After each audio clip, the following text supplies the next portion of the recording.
I'm Lin-Manuel Miranda, and you're listening to Hard Knock Life.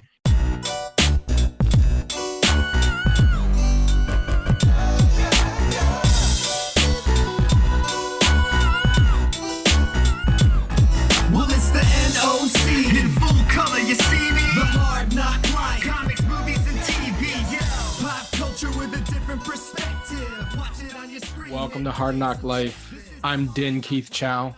I'm Britney Monet.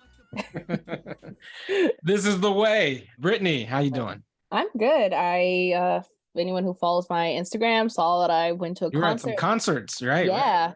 My first concert of the year, which feels like, it feels weird that it's like only like April and barely my first concert. But yeah, I saw Honey Revenge, who's a local California band, and then Broadside, who's actually from Florida, and then the home team was the main band, who I want to say they're from Seattle. But yeah, all of them I've seen like at least once before, so it was a really fun show. Yeah. On average, how many concerts do you go to a year? Like pre-COVID? Well, pre-COVID, I kind of didn't have as much money to like consistently drop on concerts, but now working at, where I work at, I make a little bit more extra money where I can afford concerts. And a lot of the bands like now, like besides like Fall Out Boy and Blink, like those are the big money concerts I spent this year. Everyone else lists like these tickets were only, and including all like the fees or whatever, for one ticket it was like $45. So these shows are cheaper. So that's why if you are not a pop punk fan, I just say get into it, because you can go to so many shows in a year because the tickets are like, especially if you live in the Midwest, the bands always hit the Midwest. So like, yeah, I don't know. It's only like $40. Like, It's much cheaper than Coachella, right? Oh yeah. And then it's a tiny venue. Like there's a tiny venue in Anaheim called Chain Reaction that their tickets are usually like $20, including the additional fees and stuff. Like $20 per ticket. That's it. Like, back in the day, I used to go to shows all the time. I'm an old guy now. I'm a parent. I don't have time to go see concerts anymore. But I never honestly saw the appeal of something like a Coachella. Like, what's the appeal? I mean, because it's the big thing that's happening right now, right? Like, Blackpink headlined a couple weeks ago. Frank Ocean kind of like had a terrible set apparently, and in the middle of the desert, I just feel like hot and gross. I don't know the festival scene is not for me. How do you feel about like music festival? The only one I've only been to like two, and there was one that they did like once in California. It's called Audio Overload, which was basically like back when MySpace was still a thing, and it was a lot of artists and bands who were popular on MySpace. And then I did Warped Tour once, which I wish I had. Warped Tour is definitely more your speed than Coachella, right? Yeah. So I mean, like, but when I was growing up, Lollapalooza used to tour. Now Lollapalooza is like a festival that happens once a year in Chicago. Mm-hmm. But that used to be the big tour, right? That was like all the alternative bands in the 90s, Pearl Jam, Soundgarden, Bjork. They would do like Lollapalooza. And I wanted to do that. Like that sounded cool. And then like Warped Tour was like mid 2000s, kind of like the pop punk. Warped Tour actually started in 95. Yeah, the 90s, but like 90s, 2000s is what I think of when I think of like Warped Tour, right? Like that kind of era of pop punk. Yeah. And then like, you have your Coachellas and your Burning Mans and all your kind of like I said, to me, I just feel like in the middle of the desert, kind of like where people would just like trip on like mushrooms or whatever while they're going to shows. I don't know. Yeah, that's my stereotype of the Coachella crowd. I mean, I feel like there are people who generally do enjoy live music who like goes to that, but I do think there are a lot of people who do like the whole vibes to be like, I was at a music festival, but I don't know. They're just there to be on Instagram and like they don't care about the music. I don't know. I mean, I'm sorry anyone listening who's like loves Coachella, and I'm just like shitting on you. Yeah, I wouldn't do it just because like I have bad allergies, and so I feel like being in that dust and stuff would just like would like mess me up more than like, necessarily being in the heat or it being crowded. Like the dust from just being in the desert would like take me out. So I wouldn't be able to do it. But yeah, I feel like it's so that to me too, Coachella's crazy expensive for like that. Some of them I'm like, if I really like them, I would just go see outside of Coachella because Right. Yeah. What's the point of seeing? I mean, like this year, I know everyone, at least in my feed, was talking about Blackpink, and I don't give a shit. Sorry, K-pop stands. I don't give a shit about Blackpink, and I guess it's cool that they headline Coachella, but hey, their song "Boom Baya" smacks. Okay. And apparently Zendaya like came out and sang a song at Coachella. Yeah, this with weekend. is it Labyrinth? I think they said. I guess I don't I know. I didn't know. I don't know. I didn't even think of. I didn't know Zendaya was a singer. Yes. Yeah, she kind of like when she was on Disney Channel, you know how they try to like Right. get some other people to do both. She was on that show Shake It Up where it was like dance. Oh, thing. right. And then she did have I can't remember the name of the song, but she had one song that used to be on the commercials all the time at Disney Channel. That was really good, but Oh. yeah. Yeah, apparently that was a big deal on Twitter that Zendaya like sang Mhm. again, and I was like, okay, I didn't. I mean, I knew she was a Disney Channel star, and like those Disney Channel stars are always like Mhm. multifaceted, but I mean, I don't associate her with like pop star. Yeah. But anyway, speaking of Disney and the desert, we gotta talk about the Mandalorian. Yeah. Finally wrapped up. It did. 8 episodes. Is it always? I always feel like I thought they were longer seasons. I don't know if they were longer episodes before, but I think they were about I want to say 8 to 9 episodes. Yeah. But yeah, I loved this episode, but I do feel like it was missing a little something, and I feel like there was things that were set up that weren't paid off. Well, let's talk about it. Let's talk about the season in general, because we Mhm. didn't really talk about, you know, I mentioned I was in Japan, so there were 2 weeks we didn't talk about Mandalorian at all. We kind of like rammed through some Mandalorian stuff last week, but like it's been a weird season, we'll say, right? Mhm. Like I don't know that it's been the same kind of consistency that you're used to when it comes to the Mandalorian over Mhm. the first 2 seasons at least. And then of course like the little sub season of the Mandalorian embedded inside Boba Fett I thought was pretty cool. It was much Yeah. better than the actual Boba Fett show, you know. But what was your overall impression? You said like some things felt unfulfilled in the finale. So like does that mean you're kind of disappointed overall in the season? I wouldn't say overall disappointed because I do think as I really did enjoy the season, but yeah, I feel like there was a couple things like that they left out, like especially them trying to set up that one of the Mandalorians was potentially a spy, and that doesn't get like, okay, who's spying for Moff Gideon? And then, okay, I'm gonna spoil it. So if you have not watched the finale, turn away now, pause, come back because I'm about to spoil it. I also think that Moff Gideon going out that way was just like, unless it wasn't really Moff Gideon and it was one of his clones, and he was just trying to make sure that Yeah. first the clones worked, and so that's who it was, and it wasn't actually him. And there's also the possibility that like you see him engulfed in the fireball, but you don't see him Yeah. die. Like he's Yes. inside some Beskar Dark Trooper armor. So Yeah. there's a good chance that he's probably still alive. I hope so, but I was just like, And then, like, I don't know, I felt like there should have been another scene with Bo-Katan and Din. Like, I don't that was missing for me. Yeah, but I don't know. And you the were hoping the action- armor was a bad guy because that's Well, what you. because they were setting up someone to be bad, so I was like, well, it's got to be either the armor or Axe, Axe, yeah. and it wasn't neither It was of them. neither of them. They're both good guys.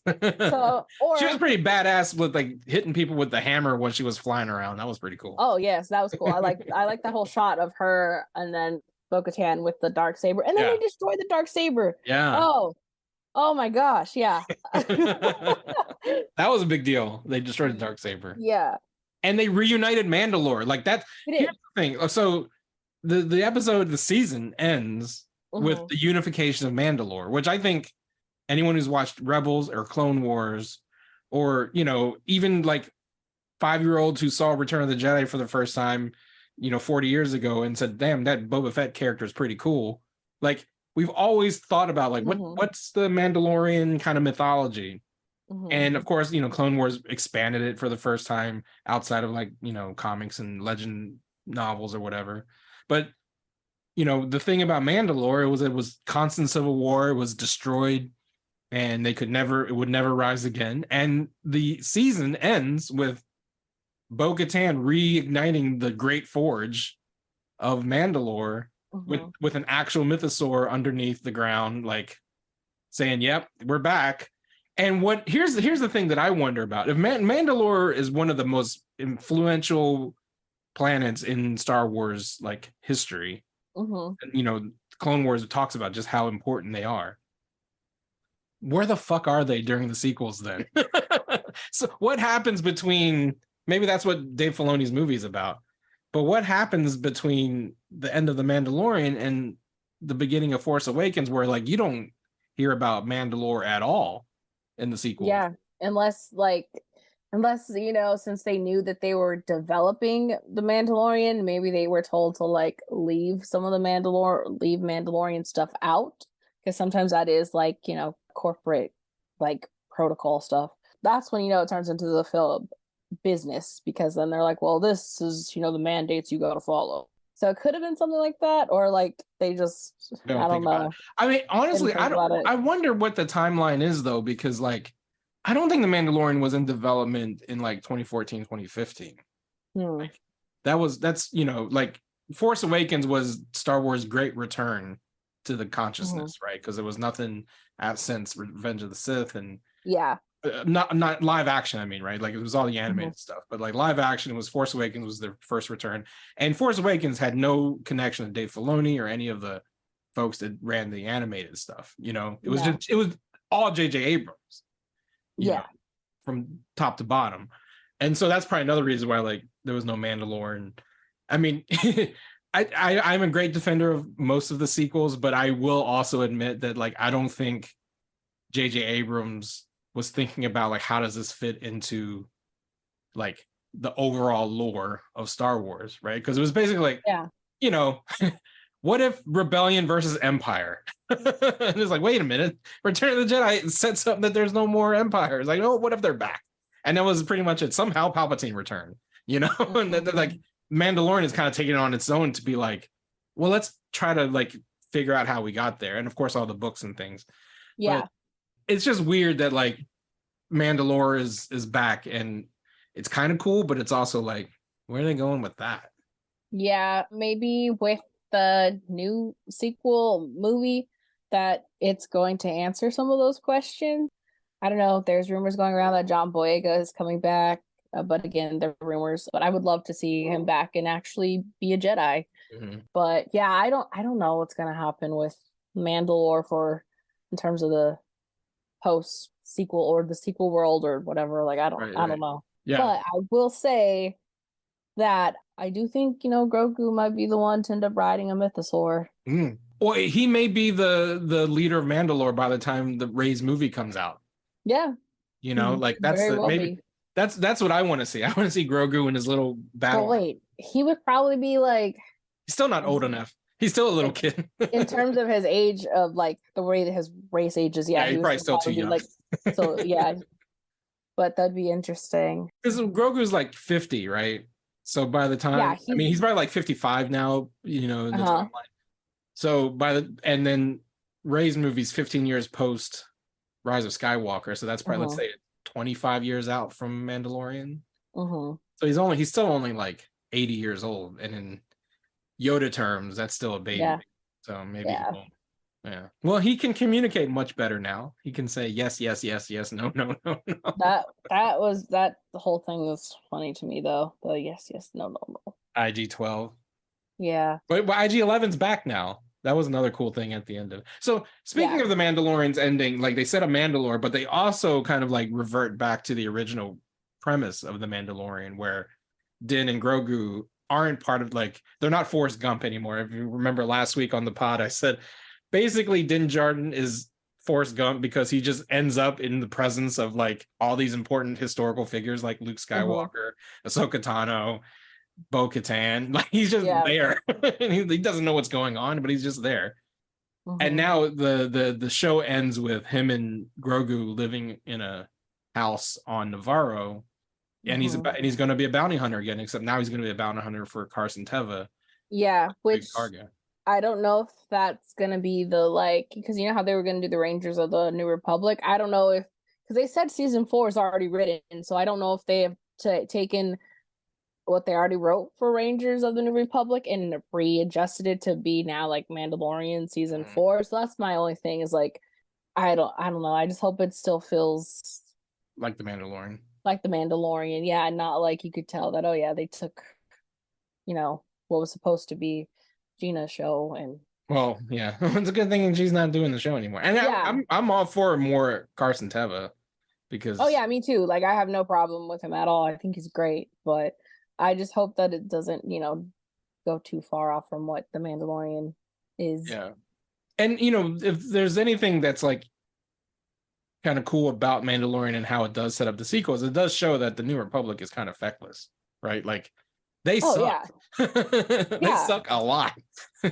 like yeah, they definitely suck. And like I said, reading the Bloodline book, it really just shows how much like Leia's like the only competent senator who is trying to like, you know, preserve democracy and the government and like, you know, try to steer them away from that. And you just kind of see how the Empire was just pretty much, they were pretty much in the New Republic, just acting like everything was all good until they could have that moment to rise up again. And which again, which is another aspect of this season of The Mandalorian, showing Agent K being, I mean, like, she's the spy essentially, right? Like, even though her episode was like 2 episodes before the episode called The Spies, there was no actual spy in the Spies episode, I think is what your problem is, right? Like, who is the spy? Who is it? Well, it was her. I mean, clearly it was her. She was working for she's Moff Gideon. great, by the way. Right. She was, because she was a really good antagonist villain on Black Lightning. So like, was she on Black Lightning? When she was on this, I was just like, oh, she's gonna be bad. So she was also in Quantumania. Yeah, but she was good in Quantumania. She was played a good character, but yeah, she plays, I think, a better villain. Yeah. I mean, you say good character, but I didn't care for any of those Quantumania characters. I mean, like, she was like like morally, she was a good. Yeah, for sure. And wait, we'll talk about the morals of characters from Quantumania because, man, that Jonathan Major story is just getting worse. And I don't think the Kang Dynasty is going to happen, is all I'm saying. I think it will, just with somebody else. The only actor that I feel like has close to his like type of performance would be Lakeith Steinfeld, but I just don't know if Lakeith has like a problematic background. You know, I don't think he does, but I don't want to like, you know. Yeah, well, I mean, I don't know if he's not. I don't think he's got any accusations, but I think he's been, you know, he's controversial. He likes to push buttons on social media. That's the only thing that I'm like, I don't know if they want to. Hey, I would love a Lakeith Stanfield in the Marvel universe because I already have my Donald Glover action figure from Star Wars. I have my Zazie Beetz action figure from Deadpool, and I got my Brian Terry Henry action figure from Eternals. I just need a Lakeith Stanfield. I can complete the Atlanta collection in Marvel Disney properties. So cast him into anything. I don't care what it is, as long as I get a Lakeith Stanfield Marvel Legends figure. But I do think, that he's the only actor who kind of holds that gravitas that Jonathan Majors has. I mean, but do you think they're going to recast? Because, I mean, he's got dropped from his PR. Dropped from his management. There's more accusations coming out. So it don't look good for Jonathan Major. There's no doubt. Like, if you're being dropped from your PR, you definitely did what you did. Like, there's no, there is no trying to cover it. And I know that there's white actors who have done the same. Yeah, I mean, people have been making the comparison to Ezra Miller I've seen online. Yes, so. And I get it, and I 100% agree that regardless of race, you know, if people have done something to that level, they need to, you know, suffer the consequences, unfortunately.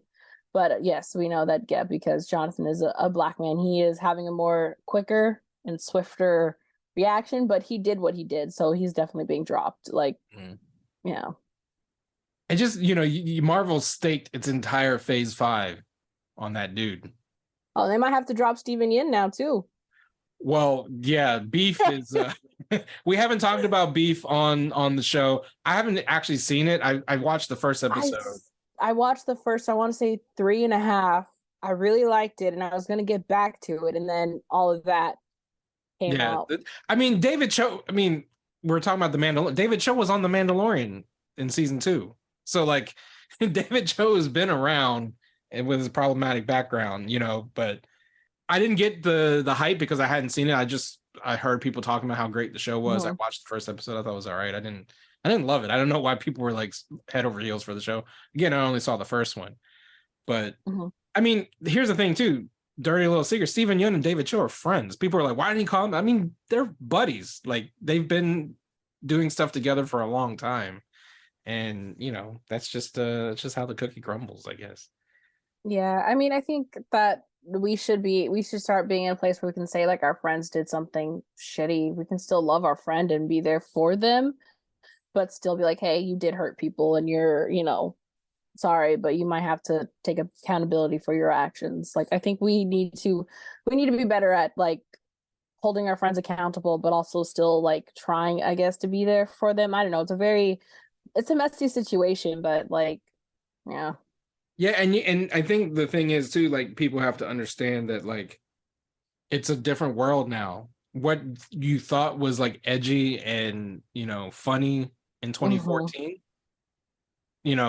I mean, this is what bit James Gunn in the ass too, right? Like he did all these like quote unquote edgy jokes on Twitter back in 2009, 2010, and got canceled for it. He lost the Guardians of the Galaxy movie. Disney fired him because of those jokes. And even if you don't mean them, even if you just have to understand that those are the breaks now. Those are the consequences for like what you thought was edgy humor 10 years ago. It's a different world. But it's again, like not everyone knows everything about everybody. You know what I'm saying? Like, and there's always people who are out there looking for things, dragging things out to find things to say about. So your point about Lakeith Stanfield is like, does he have anything in his background? I don't know. Probably. Yeah. Well, we didn't really want to jump into this, but I might as well bring it up since we're talking about Marvel casting. I saw a rumor, thought of you instantly. It's just a rumor. Let's put it out there. It's not confirmed, but there are talks that your boy, Ben Solo, Kylo Ren, is coming back to Disney, but not in Star Wars. The rumor is he may be the Mr. Fantastic of the Marvel Cinematic Universe. Now, I think you have conflicted feelings about this because you love to see Adam Driver in the tightest of tight spandex. I don't think they make spandex wide enough for talk about unstable molecules. But he's not your pick for Fantastic. So unpack your feelings. So I feel like, unless I had a fever dream about this, but I knew there was rumors about him before. And I think I had tweeted like, well, if that's true, I would love to be Sue Storm just so I could both see Namor and Reed, because I think they're both very attractive. So I think I had tweeted something about that, like when he was rumored. But realistically, as much as I love Adam and I think he's a fantastic actor, I just don't think he is Reed Richards. And I feel like if Doom wasn't Romani, then maybe I would be like, I could see him as a Doctor Doom, even though that's maybe kind of throwing him back into a typecast as like, the antagonist or villain. But still, that's right. He would just be playing Kylo Ren again. Yeah, but like still, I just don't see him as Reed Richards. I could see him in the MCU in some capacity, but as Reed, I don't think so. It's interesting that you mentioned the Romani aspect, because I know that like for a long time back in the day, he was always rumored to be Nightwing. He's, from what I know, he is not anywhere near that type of ancestry. But yeah, so you're not feeling Reed Richards, Adam Driver. No, and I love Adam. I mean, I'll still go see it. But we don't know. I mean, this could be bullshit, right? Like it's just shit on the internet, right? At this point, it's exactly. There's something like it got picked up in a lot of places though, right? It wasn't just one of those like kind of fan casts. It kind of. I think it's because apparently the person who leaked the rumor, they're usually right about the leaks that they get. So that's why it's like okay, yeah, he's a lot of people are like, okay, yeah, that's it. Adam's got the role. I mean, good for him if that's what he wants. But I'd rather him come back as Ben. Yeah. I'd rather him come back as Ben. But I think that if you're gonna keep Mr. Fantastic white, I think John Hamm is better, just because John Hamm, like, I feel like Reed Richards, that character kind of gets under your skin.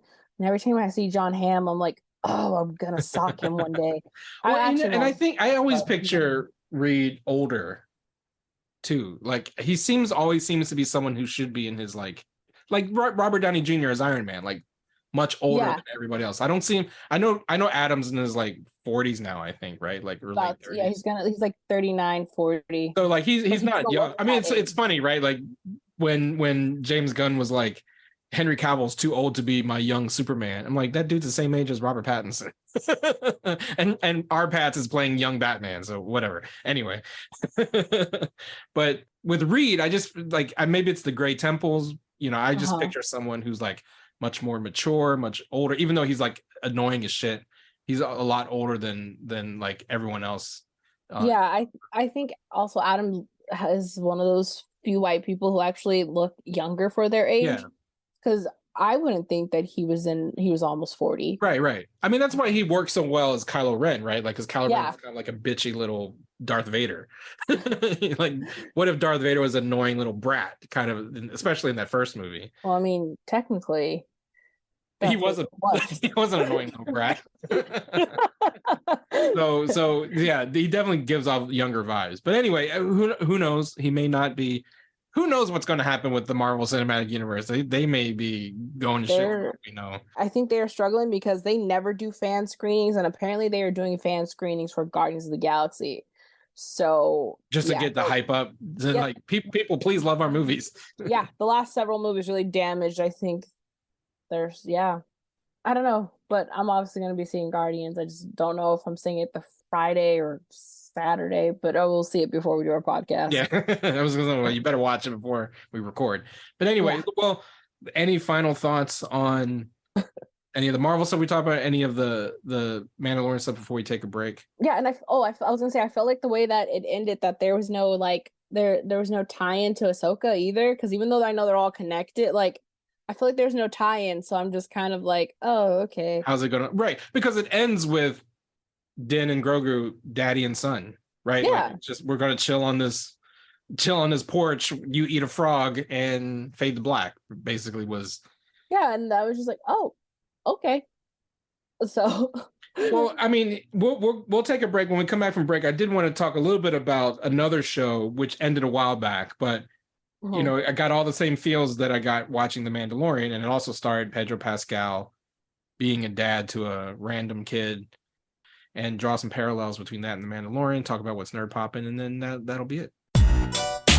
So, Brittany, you're a big fan of Paramount Plus, aren't you? Oh, I am indeed. That is the home of one of my favorite shows, which I know some people I've talked about it. Yeah, you're not the demographic. I know I'm not the demographic, but the show I'm talking about is obviously Yellowstone. If you don't know, I love Yellowstone, and it's literally one of the most like. I'm saying I know a lot of people like, oh, it seems like it's for like rednecks or something like that. I promise you, the drama is so good. It's just, and if you're a fan of Twilight, there's like an actor from Twilight that's on there. Well, it's one of the biggest shows in the world. Yes. And it's got these like great spinoffs, right? Because isn't 1923 a spinoff of Yellowstone, and 1883? Am I getting those years correct? No, it's 1923. I'm not there yet on the spinoffs. But it's got like Harrison Ford and Helen Mirren, like. Yes. That's crazy that those are like actors you get for TV shows. Tim McGraw and Faith Hill are on the 18 one, if you are a country fan, which Tim McGraw is honestly a really great actor. I don't know if you've ever seen Friday Night Lights, but he's a great actor. So they're great. Those are great things to check out. I have to wait for my mom and brother to watch it because we are such a fan of the show. Teen Wolf is also on Paramount Plus, and they released a new movie with Tyler Hoechlin is in it and back. So I'm excited to watch that finally when I get around to it. I know it's been like 2 months now, but it's hard to coordinate our schedules. Well, the reason we're bringing up Paramount Plus is that if you click on the link in the description to this podcast, you can actually stream Paramount Plus for 1 month for free. We're just excited that we get to share Paramount Plus with all of our listeners. So click on the link that you see in the description and stream Paramount Plus for free for a month. Try it. If you don't like it, you can cancel. But if you love it, if you love Yellowstone, Teen Wolf, Star Trek, all of the Star Treks are on Paramount Plus. Do that, and you'll help us out in the process. So Mandalorian ended, and it ended how it began. It's no longer about like, reuniting a planet or Jedis and clones and spies. It's now back to being about this guy who has his adorable little kid, and he takes on adventures with him. Mm-hmm. And he's officially his kid. That was one cool thing from this episode of Mandalorian. He officially adopts Grogu. His name is now Din Grogu. Yes. And of course, it reminds me of another show that ended a few weeks back, and one of the better shows of the year, I think, called The Last of Us, in which Pedro Pascal also plays a reluctant father figure.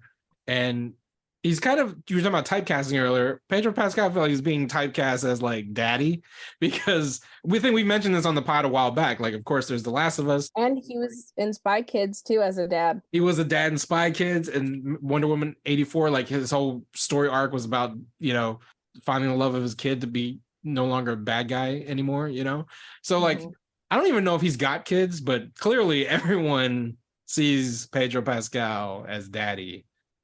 How do you see Pedro? As daddy. But in a different way. I love him. He's great. I mean, I know he's close in age with my parents, but I would totally date him. I don't care. Him and David Tennant. David Tennant is literally the same age as like my parents. Those two, I do not care. I would date them regardless. But no, I love him. He's great. I love that everyone loves him. My friend went to a store. Oh, I don't know where it was. I want to say it was in Whittier, and they had all this different cool stuff. And then they had Pedro as daddy, like coffee mugs and stuff. And I was just like, why didn't you get me one?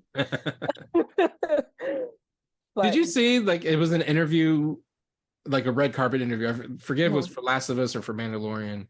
And one of the reporters was trying to get him to read like thirst tweets. And he did, but he just read them silently and then walked away. He was like, hey, would you mind, because the whole thing is they wanted to catch him on video like reading thirst tweets out loud, right? But she was like, can you read these thirst tweets? And he was just like, okay, thank you. And then he like walks away. He's like, he's the best. I love that man. Anyway, so as a father figure, let's get out of the thirst tweets for a little bit. Like, you watched The Last of Us. What did you think of that show? Because we didn't really get a chance to talk about it when it was on air, because we kept saying like, well, wait till it's over, wait till it's over. You were like holding out for your parents, like you were trying to watch it together. Me and my mom watch it, so like now that you finished it, I'm assuming, right? Yes. Finally, yeah, through the whole thing. What was your impression of that show? And again, seeing Pedro Pascal playing a father figure on the lam with his kid. I like, for anyone who has not watched The Last of Us, but you have watched The Mandalorian, it is pretty much almost the same as The Mandalorian, except for not Star Wars and not Disney, Disney-fied. Not Disney-fied, but like their whole relationship though is cute because she can actually like speak. So that like their banter. Yeah, she doesn't just babble. Yeah, which is adorable though. Let's be real. Grogu yes. babbling. Oh yes, it's so cute. I love when he coos and all that stuff. But yeah, no, like their banter is so good, but it's basically like, he's pretty much playing Ben in a way, but a whole different, setting, which he has to show his face now. That's the other difference. Like he can't show his face. Yes. The Mandalorian. Yes. Which is nice to actually see his face as well. But it's so good. I wasn't expecting a show about a zombie affection to make me cry as much. Right. Because I was trying to remember, I'm like, did The Walking Dead have that like much of an emotional impact? And I don't think it did.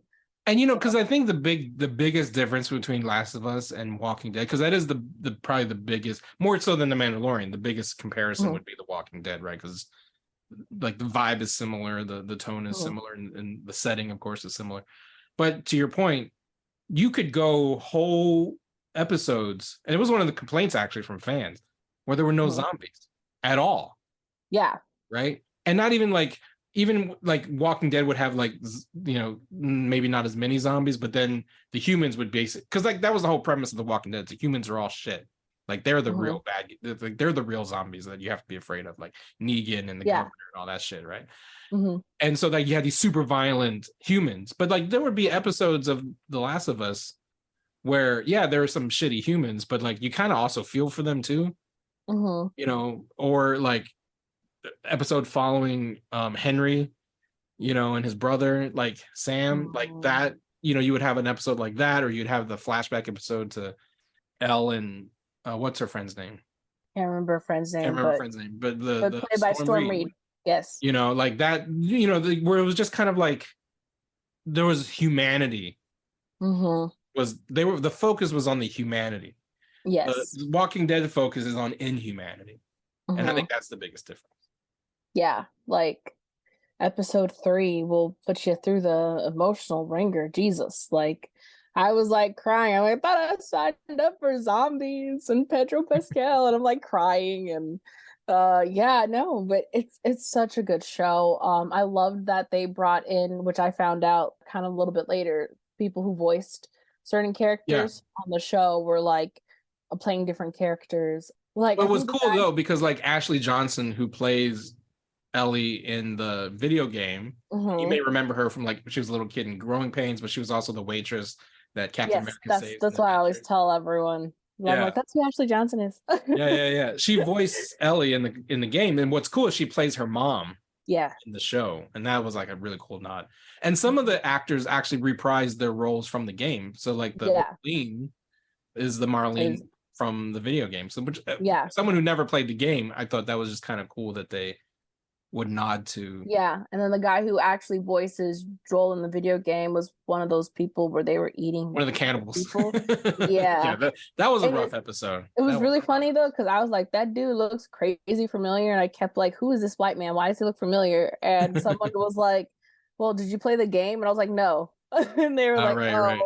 And so I went and looked up his whole entire. I've never seen him in anything before, but I don't know why he looks. He's more of like a voice actor. Yeah, than a live, which is funny, but I don't know why I've seen him before. So I'm just. He's got one of those faces. Well, but what the other main character, Tommy, who's played by Gabriel Luna in the show. Yes, I love him. Was the voice actor was again another like bad guy, like second in command when they were in Kansas City, and there was the woman who was like running shit, and she had her second in command. That dude with the beard, he's the Tommy in the video game too. So like they always found, things for the original voice actors. I mean, it'd be nice, Dave Filoni, at least can you put Tia Serkar in the fucking show somewhere? I mean, you don't have to be Sabine, but anyway, I'm sorry. Show some respect. Put some respect on the voice actors' names. So yeah, Last of Us, I mean, it was probably my favorite show of the year. I had no knowledge of the video game. Like I knew it was a video game. I didn't even know it was about zombies. I knew it was about like a post-apocalyptic world, but I didn't know zombies were involved and like mushrooms. Like I love mushrooms and now I can't eat mushrooms. Like I love mushrooms. I still eat them, but like I still eat them. I think about that too now. But I think about it when I eat them. I never thought about like being infected when I ate mushrooms before, but now I eat a mushroom and I'm like, oh shit. Like I see cordyceps and I go, oh, cordyceps. If the cordyceps will turn you into a vampire, not vampire, into a zombie or a vampire. Who knows? I don't know. Anyway, yeah, Last of Us, The Mandalorian. Have yourself like a Pedro Pascal marathon and just binge both shows. Yes. You can find Last of Us still on HBO Max until they change it to whatever the fuck it's called now. Max or something. I don't know. Just be prepared to like, be emotionally hit by The Last of Us, because I definitely was. I remember though, I think I said on here too that when people were playing the game, they'd be like, oh, I'm crying. And Now you get it. Now I get it. I'm like, ugh. Yeah. I'm surprised and maybe they haven't seen it. No enterprising YouTuber has done like a mashup of like Last of Us and The Mandalorian, like scenes from Last of Us, but set to the music of Ludwig Göransson or something, like. Oh. You know what I'm saying? Like that like that Mandalorian flute hits, but it's like Joel and Ellie. Yeah.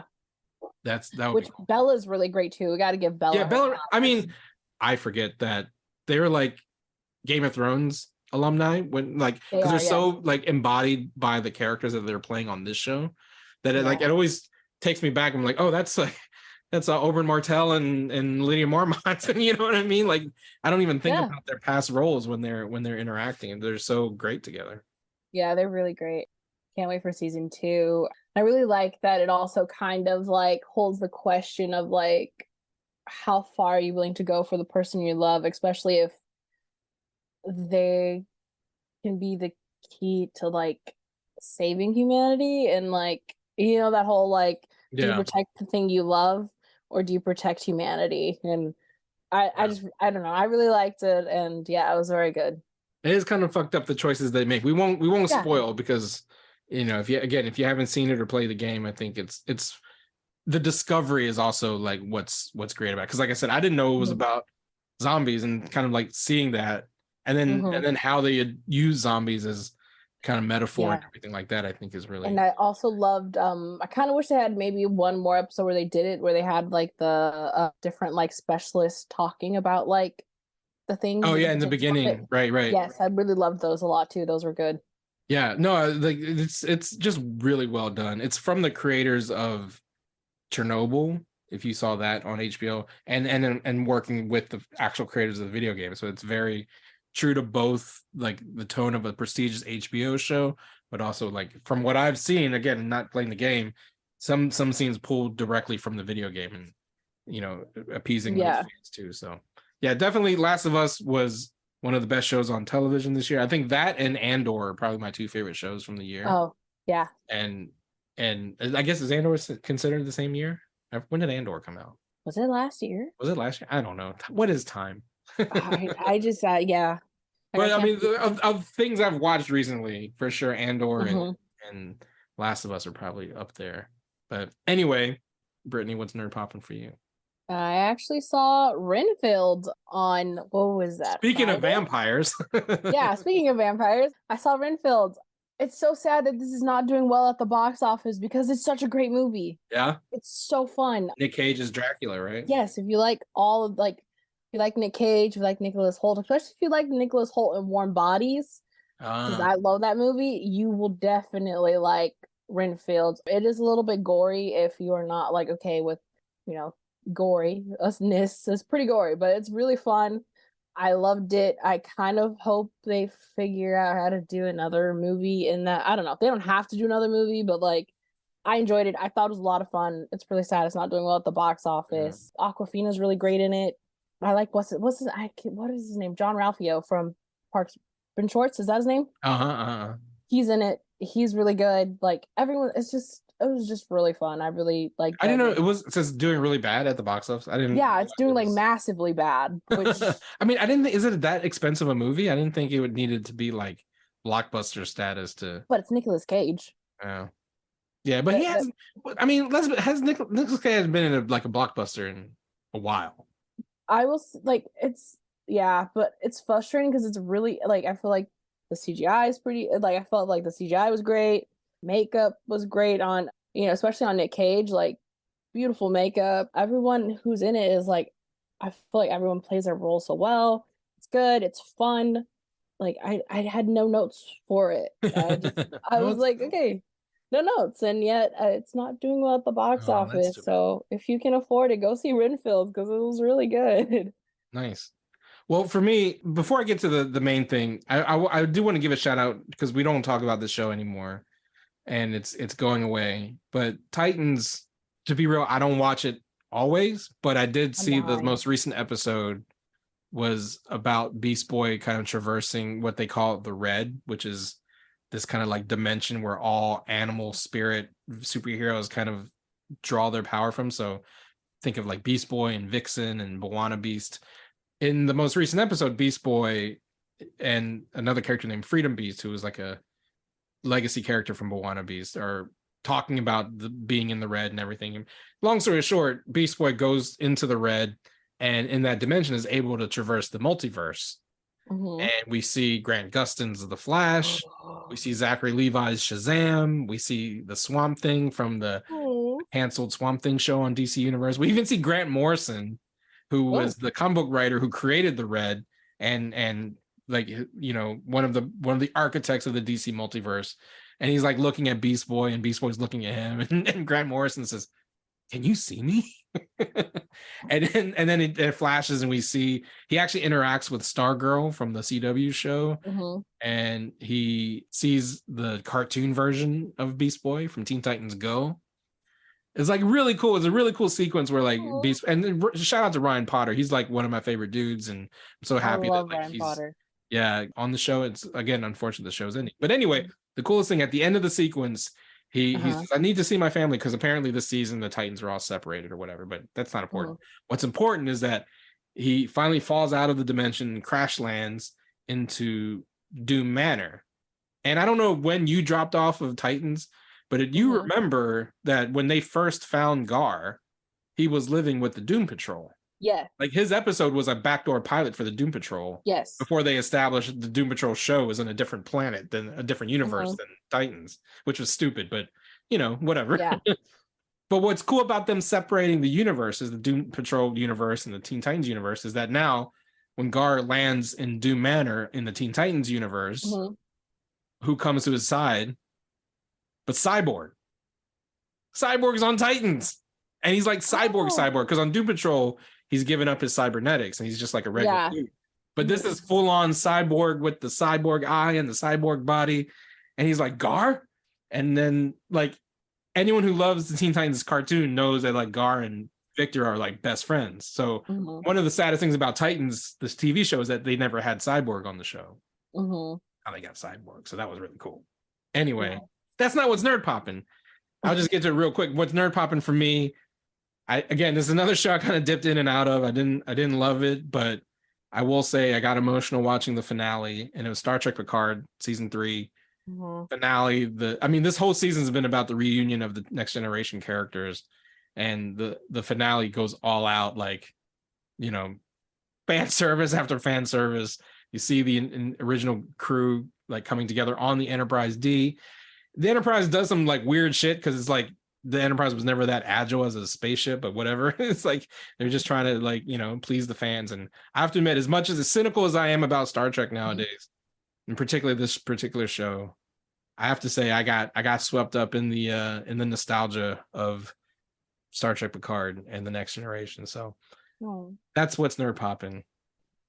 Brittany, how can people find you on the internet? You can find me at Hi Brittany Bonet on Twitter, Instagram, Hive. I don't remember where else. And then you can check out my other podcast whenever we have another episode at lit_room_podcast on Twitter and all of that good stuff. Awesome. Find me on Twitter at @TheRealChow, _real_chow. Now without blue checks, so you won't see a big blue check next to my name. Are we sure you're the real Keith Chow? So I'm still the real Keith Chow, even if there's no blue check next to my name. But that just proves I'm the real Chow, because fuck a blue check. I mean, let's be real. You can also find me on Instagram at Real Keith Chow and follow the Nerds of Color at the Nerds of Color. On all platforms, go to hardknockmedia.com to find this and all the podcasts in the family. Give us a rating and a review if you do. Subscribe to the videos at youtube.com/the Nerds of Color and support us on patreon.com/the Nerds of Color. Buy merchandise at tpublic.com. Search, you guessed it, the Nerds of Color. And until next time. Nicholas Holt is very cute. He is cute.